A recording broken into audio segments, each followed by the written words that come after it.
Boa noite a todos, muito obrigada pela presença. Eu estou sem voz, mas eu preparei umas palavrinhas e vou tentar falar para vocês, tá? Não vou cansá-los, acho que as palavras vão ser interessantes, no final vocês vão me dizer. Como vocês sabem, eu iniciei em 2017 a minha gestão como presidente da Associação Brasileira de Psiquiatria. Escolhi me dedicar voluntariamente à ABP, como gratidão por tudo o que a gente consegue sendo psiquiatra, e essa especialidade da qual muito nos orgulhamos. Conforme as semanas seguiam, desde a minha posse, fui cada vez mais abraçando os compromissos da associação como se fossem meus. Aprimorar o conhecimento científico da especialidade, priorizar a valorização profissional e a saúde dos pacientes e dos colegas, representar a ABP em comissões da Associação Médica Brasileira e do Conselho Federal de Medicina, entre outros tantos trabalhos. Lembro que, na posse, fui celebrada como a primeira mulher a chegar à presidência na história dessa associação. Certamente, isso não ocorreu por eu ter gasto meu precioso tempo e minha energia debatendo discriminação de gênero. Explico. Não considero que fazer dessa temática uma bandeira resulte em mais credibilidade do que demonstrar com atitude, realização, que a discriminação é um defeito e que esse defeito não é meu. Encanta-me possibilitar a elas crescer e se destacarem, sendo essa a linha que vim traçar na BP até o final de 2017. Meu discurso de posse, apesar de breve, anunciou o que estava por vir.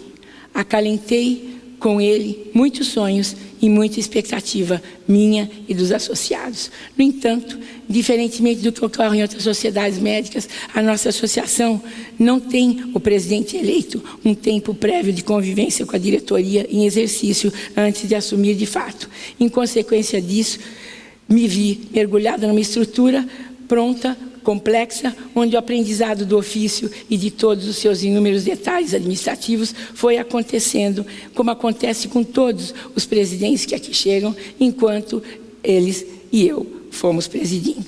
Fazendo um balanço, então, desses 8 meses de gestão, uma vez que iniciei de fato em meados de fevereiro, posso dizer que aprendi muito, dei conta do básico, mas ainda não imprimi a minha marca e fico lhes devendo essa e vou pagar. Para aqueles que não me conhecem, além do plano das conferências e mesas redondas dos congressos médicos, informo que eu fui diretora executiva do Instituto de Psiquiatria do Hospital das Clínicas de São Paulo durante 8 anos.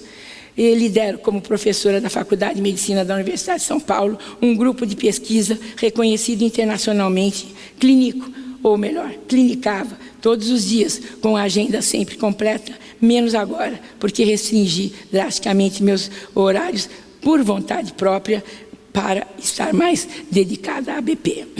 Por outro lado, sou uma brasileira inconformada com o meu próprio país. Revolta-me a truculência e o desrespeito que invadem cabeças, corações e redes sociais. Assisto com pesar a intolerância transformando pessoas inteligentes em estúpidas. Sinto-me agredida com a violência verbal e física que marcam e mancham os relacionamentos. Fico perplexa diante da humilhação impingida ao perdedor.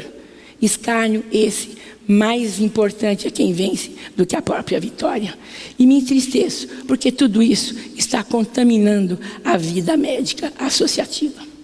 Nesse momento histórico, caracterizado por cuecas e malas de dinheiro, conversas gravadas por poderosos sem escrúpulos e mentiras que se repetem até se tornarem verdades, insisto num Brasil de brasileiros melhores. E eu gostaria de encontrá-los mais vezes.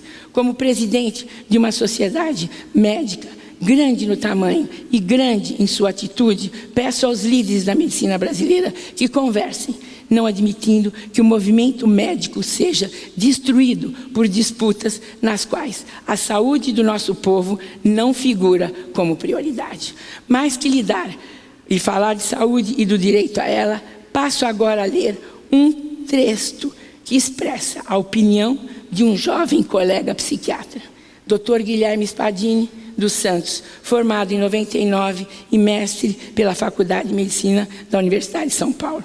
Eu não conseguiria me manifestar com mais precisão do que esse ex-aluno da minha faculdade.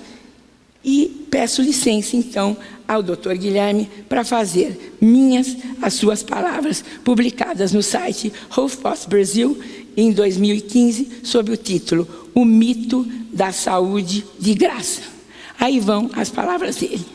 Há poucos meses, Guilherme fala, eu era o psiquiatra de plantão em um pronto-socorro do SUS, quando chegou uma paciente desmaiada. O marido, transtornado e furioso, frustrava minhas esperanças de uma conversa esclarecedora. Bufava, murmurava, mas pouco se fazia entender. Estava indignado. Aos poucos percebi que ele proferia ameaças. Se eu cruzo com aquele médico na rua, eu dou um tiro. O que acontecera é que a senhora, desmaiada, fazia tratamento psiquiátrico.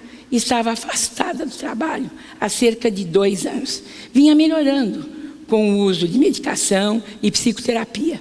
Tudo pelo SUS. Naquele dia, porém, tinha tido perícia no INSS.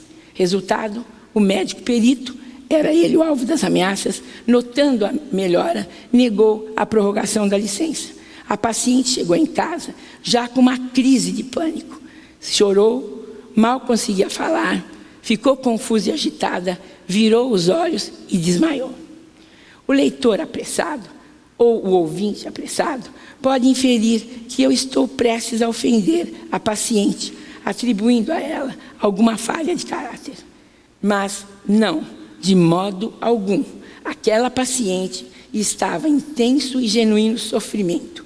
Sua reação foi típica e muito humana. Vejamos, uma senhora de mais de 50 anos, com baixo nível educacional e problemas psiquiátricos. Quais suas reais perspectivas de ter uma experiência de trabalho saudável e recompensadora? Em um mundo ideal, nada disso precisaria impedi-la de se sentir realizada, é claro. Mas na dura realidade brasileira, as condições de trabalho, de salário e de crescimento pessoal disponíveis para ela são risíveis. Ter de voltar a trabalhar equivale a uma condenação.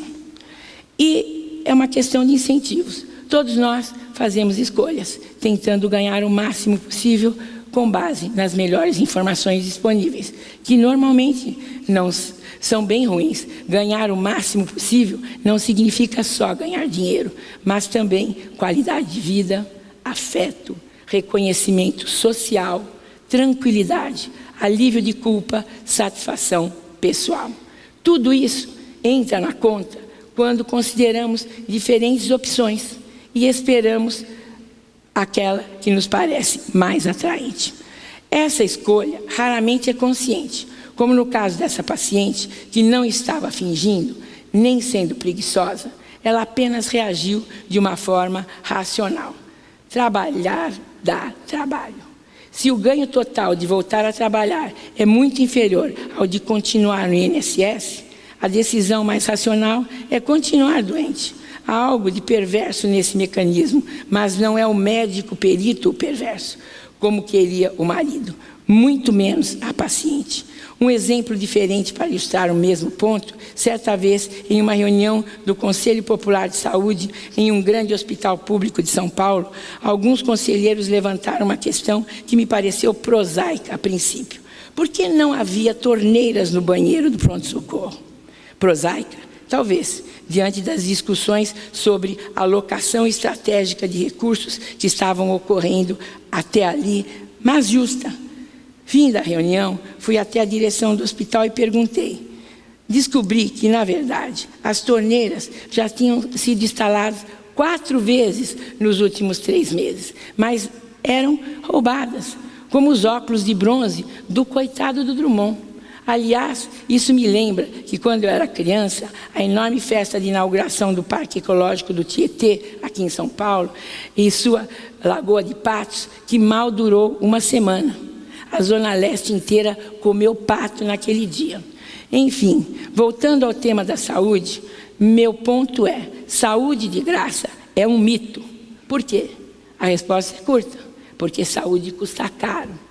Não estou falando de honorários médicos exames, remédios que podem ser custeados pelo Estado, mas do custo que é só você que pode pagar. O custo de cuidar de si, das pessoas, dos bens comuns e do meio ambiente. Saúde não é um direito, não pode ser exigido. Saúde é um bem e deve ser conquistado. Um minutinho para eu dar uma respirada e beber água. Saúde envolve comer bem, praticar esporte, ser produtivo, aprimorar-se. Envolve respirar ar puro, beber água limpa e também ter boas relações, confiar em alguém, saber conversar e dar risadas. Ninguém fica saudável sentado, esperando que a saúde lhe entregue, porque é seu direito receber. Ter saúde dá trabalho. O caso da paciente que piora ao ter sua licença revogada ilustra esse ponto. Não é ela quem não quer trabalhar. É preciso entender o que esse caso diz sobre nossa sociedade. Um país mingo de oportunidades, com economia estagnada, com desemprego subindo, com educação de péssima qualidade. É um país que estimula a doença, não a saúde. Vale mais a pena ser doente e ser cuidado do que ser saudável e cuidar. Pode triplicar o orçamento da saúde, não vai adiantar. Nada é de mais médicos, nem de mais hospitais. Essa paciente precisa mais condições para ter uma vida digna que lhe pareça mais atraente do que a doença. Da mesma forma, o caso das torneiras ilustra esse ponto. Quando algo é oferecido de graça, é natural que a demanda se torne infinita. Sejam torneiras, óculos de bronze, patos ou serviços de saúde. Se basta estender a mão e pegar, por que não? O brasileiro tem uma forte noção de direito, sem uma correspondente noção de dever. Pode triplicar o orçamento da saúde, mas enquanto as pessoas continuarem achando que elas têm o direito de ter saúde, sem o dever de contribuir para isso, não vai adiantar. Saúde pública funciona bem em alguns poucos países. São países em que as pessoas têm uma vivência de comunidade e responsabilidade. Tem saneamento básico, boas escolas, trabalhos decentes, com bons salários. Parafraseando o famoso discurso de Kennedy, são países em que as pessoas primeiro se perguntam o que elas devem fazer para contribuir, antes de se perguntarem o que elas têm direito de exigir. Em uma democracia, o Estado não pode ser mais virtuoso que o povo, já que é o último quem constitui o primeiro. O Brasil precisaria investir menos em saúde se investisse em educação, civismo e autonomia. O Brasil precisa de um povo ativo, produtivo e responsável, e não de um povo doente elegendo políticos para construir hospitais, embora esses sejam muito necessários na atual conjuntura. Por isso, pode-se colocar na cabeça, saúde custa caro e não é para o Estado, é para você que ela custa caro. Muito obrigada.